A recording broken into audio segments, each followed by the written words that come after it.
And Louise Galvin is with us to chat rugby. How are you, Louise? Morning, Owen. I'm good.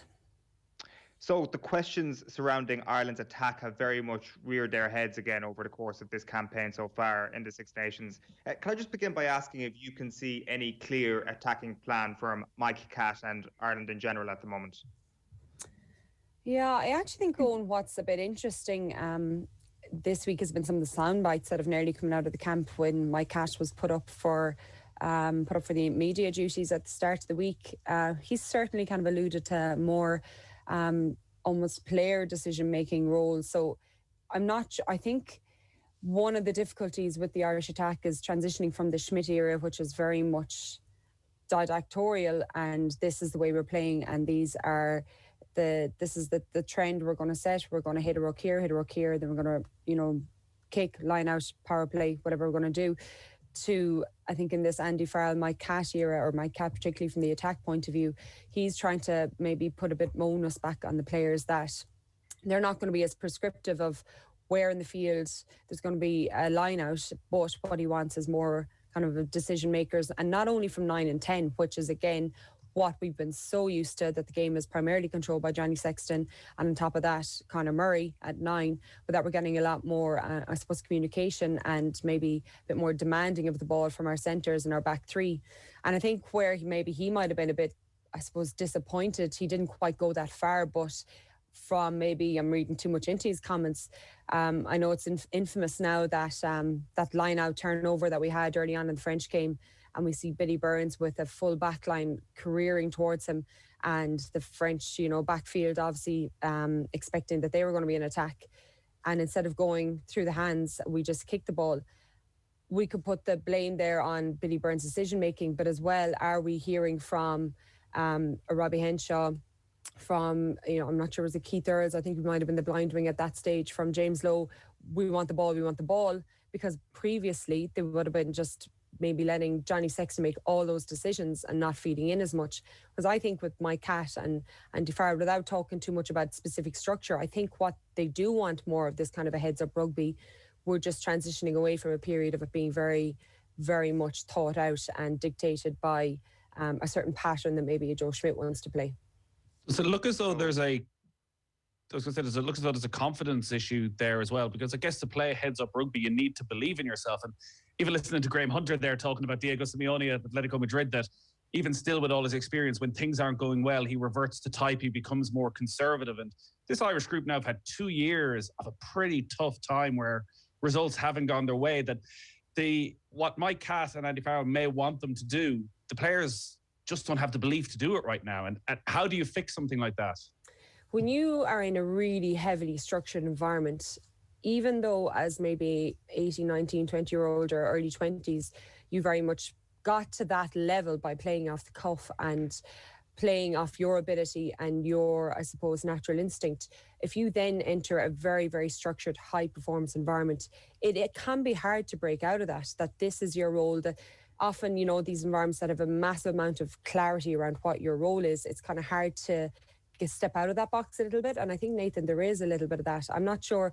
I suppose if you want to players out in the centre channels, out in the back three channels, demanding a ball, well, maybe in previous eras, they want to make sure there's a completely positive outcome. Whereas now there's probably a bit more of let's play with this. I think even saw at the last day, there was a bit more, maybe if you see the likes of Jamie Gibson Park and James Lowe, they're more likely to try the off the cuff type of play, or maybe shooting down a blind side. But again, if only two players are doing that and everyone else isn't reacting, or might not always be at the correct time of the game, then it looks like a negative possession. Whereas if you've everyone kind of singing off that same hymn sheet and anticipating that this might happen, then it can turn into a positive possession or set piece of possession. But when you're just so used to that structured, micromanaged play, it's hard to break out of it. And structured, micromanaged play off 9 and off 10. And it's interesting listening to you speak there that there's probably a bit more of an expectation on the out half to just produce everything. The entire conversation for the last 2 weeks has been about, can we get Jack Carty back in the team? Should Harry Byrne be given his opportunity? Whereas maybe more questions need to be asked of the other backs and the heads-up rugby that they need to be playing. Yeah, and I think that's what Mike Catt ended up saying really in the end without, I don't think he was trying to point any fingers, but that he kind of suggested that that's what he's looking for, and what Andy Farrell is looking for, is that the centres, the full-back, the wingers demanding more of the ball, taking more of the pressure off 9 and 10. Because look, whatever way this comes about, whether it's messy, whether it's clear-cut, whether we see Johnny Sexton playing one more season, whether we see him going into an off-the-bench role, no matter what, whatever 10 is going to come in is not going to be incredibly experienced. He's not going to have 20 plus caps. So he's going to need a bit of extra support. We've spoken about this from the last World Cup, about this second playmaker role anyway, and how the best teams have been using it, whether it's New Zealand, whether it's England when they play Farrell and forward, and when they're firing in all cylinders. I think it's something we need to evolve anyway, because it'll always give you, particularly in a midfield ruck, two sides of an attack. If you have a 15 or a 13 or 12 who's very much used to, and the team use them as a first receiver, and a 10 splitting on the other side of the field, well, automatically a defensive team are going to kill their line speed just a little bit, because they're not exactly sure where the ball is going. But in Ireland's case, if you've the last few years Johnny Sexton at 10, 80-90% of the time it's going to the side of the field he's on, and which probably has a stacked back line as well, which is just a dream for any defence if you know exactly where the ball is going to come through. This old chestnut as well, Louise, has come up this week of Ireland's inability to offload, and Andy Dunn was on the show during the week and detailed the statistics around this and how it's dreadfully low, and he just wants to see just a little bit more offloading. How easy is it for Ireland to implement this? How good are these players that offloading should be a minimum expectation? Yeah, I was listening to Andy. I think he said 1 offload in 54 carries. First of all, you can't just flip a switch and become an offloading team, because there is almost a mindset about it, and oftentimes it's the ball carrier themselves. So you need to make sure you stay square, you get through the contact, but you also have that ball free and available, ideally with 2 hands, and that you can then turn your body around, your upper body, so that you can only see the supporting players. But the supporting players are actually crucial, because again, it's not to blame Joe Schmidt, he got us to the highest ranking we've ever had in the world. We beat the All Blacks, obviously, and he picked a strategy that he thought could get us to that point. Now we need to evolve a little bit. So the supporting players in the Joe Schmidt era, which was a massive collision possession statistic game, was always to clear out, massive accuracy, massive numbers of ruck stealing the ball. If you want to create an offloading game, well, your supporting players, they need to be in a position where, they can come in and they can seal and protect that ball, but they can also be in an offloading position. And you see France do it naturally. Like we would have, even with the women's French 7 squad, we would have done a lot of training camps with them, and they just do constant drills where they call it in the axe. Now, I never knew whether it was AXE or ACT, but they just work so much that you have 2 players after any contact. This might be kind of half contact, half live contact, that you have 2 players running off you, and their primary goal is to get an offload, and their secondary goal is to seal the ball if they need to, or in some way to get that ball away from the contact zone and play it to the next supporting player. Whereas that's not necessarily a mentality of the Irish game, neither in the provinces or in the national squad.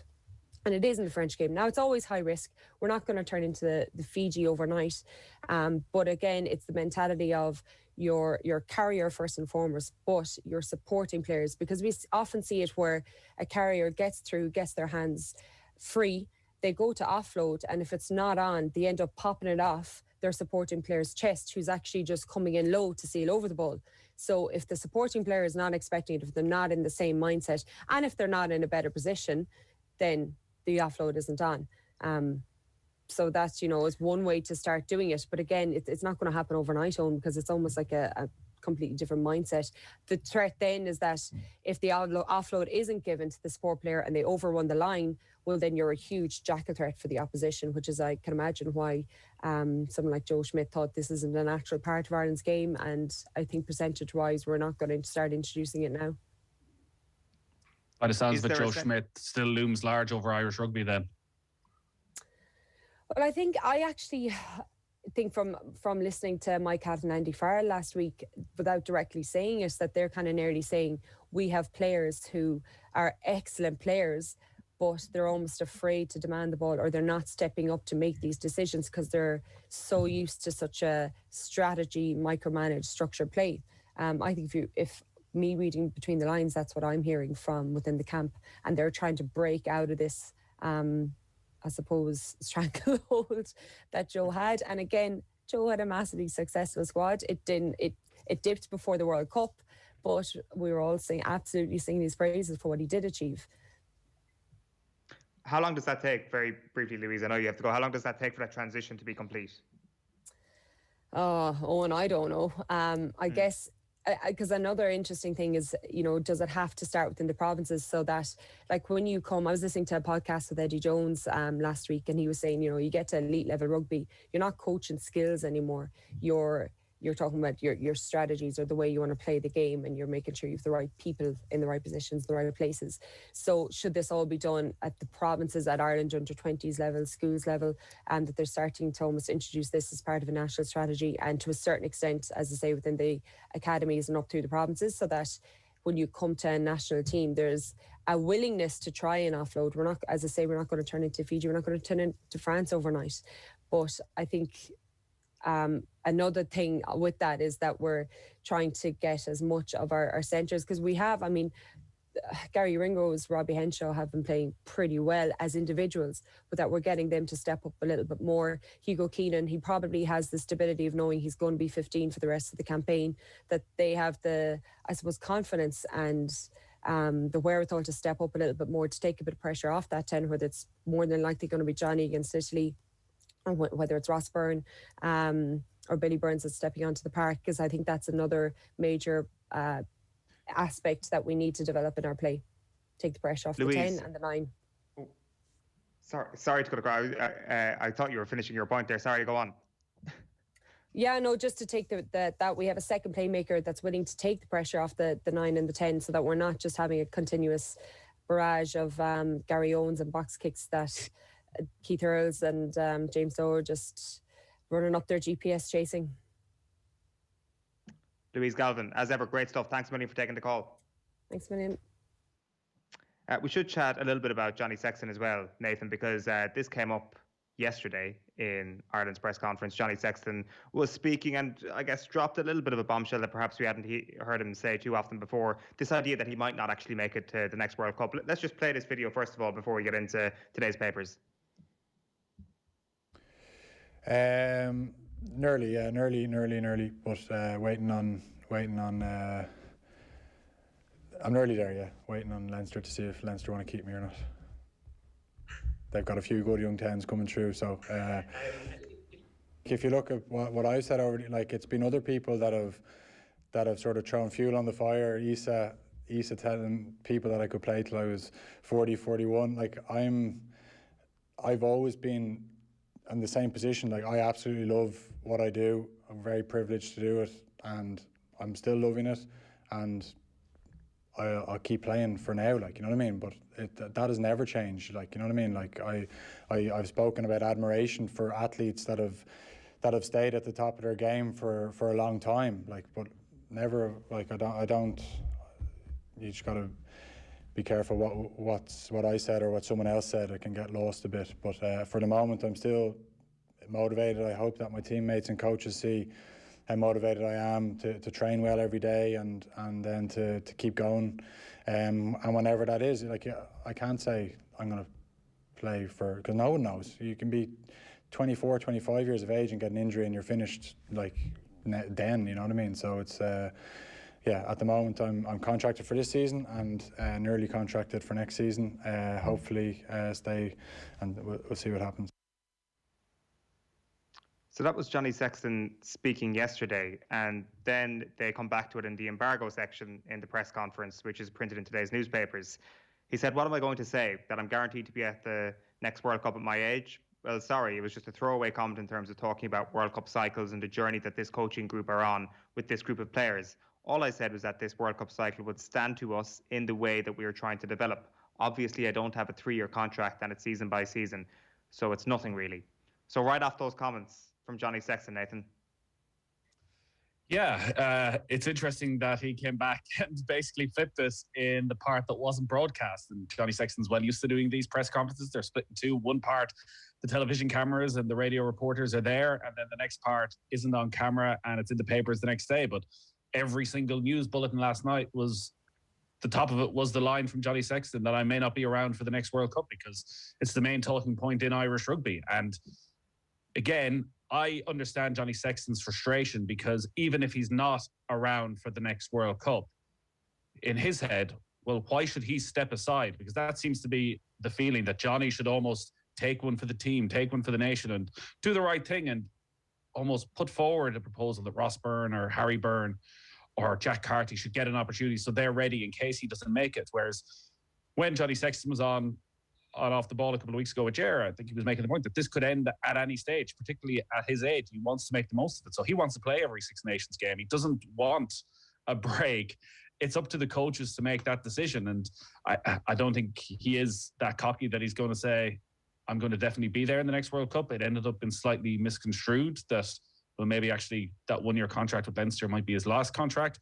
I think if he's fit and he feels, and if he is still good enough, it's not him that's deciding he's the best 10 in Ireland. It's everybody else who's deciding it, that he'll still be there come the next World Cup. So those comments afterwards obviously changed significantly what was said, but it would be a surprise if Sexton was still there at the next World Cup. But somebody else needs to come and take that jersey off him.